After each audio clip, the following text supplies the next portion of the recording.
ito po yung bigas na pamimigay dito sa Tanyo. Ito po. Saan po ilalagay sa ulong pasmado na? Mga ulanin, arawin, ulanin, mainit. Ano rin yan, katibay.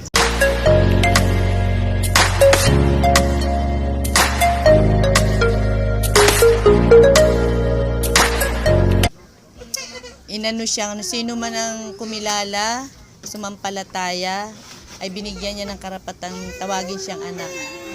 So pag kumilala tayo at sumampalataya sa Kanya, anak tayo ng Diyos. Pero lahat tayo nilikha, pero hindi tayo lahat ay tinawag na anak. Yun lamang sumampalataya at kumikilala sa Kanya.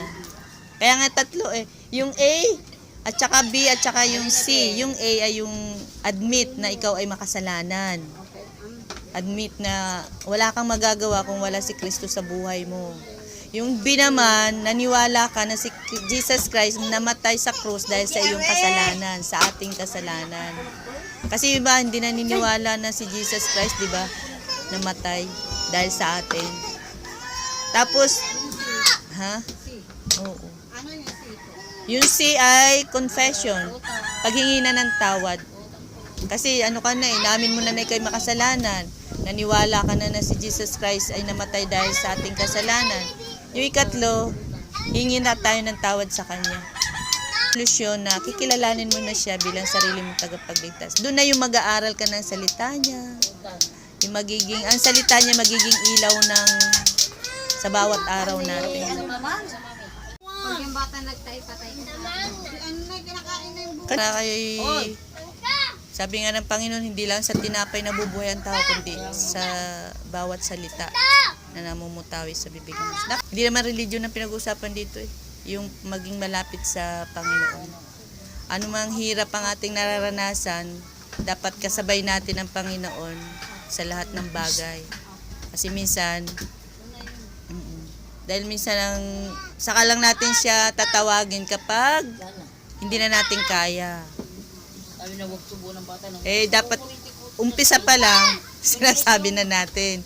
Tayo kasi, parang sanay na sanay tayo na tayo muna bago ang Diyos. Hindi natin alam na ang Diyos naman nag-aantay lamang. Yan.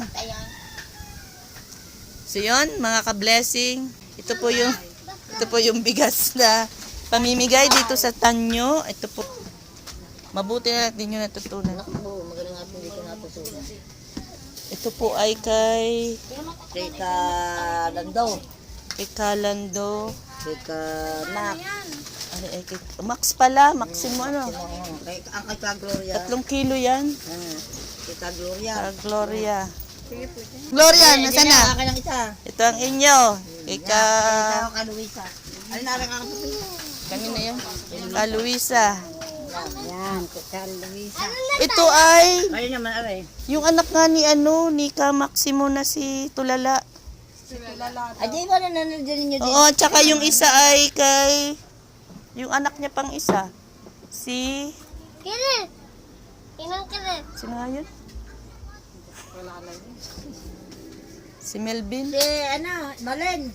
Hindi, yung lalaki. Yung may asawang hiniwalayan. Baka kapisan dito. Oo, kapisan. Di ba na kanila tatlo? So, 3 sila. 3 pamilya kasi sila doon nung nadatnan ko. So, yun. Mamay pakukuha ko. Ayan po si Ka Angela. Di mamay na pakukuha ko. O, pakuha nyo na lang. At mag-thank you muna kayo kay Julie Hernandez. Ayun, Thank you po, Tita Jolie Hernandez. sa birthday niya yan. Thank you po sa ibinigay ninyong grasya sa amin. Kami hindi pansayang ngayong hapong ito. Salamat po sa nagbigay.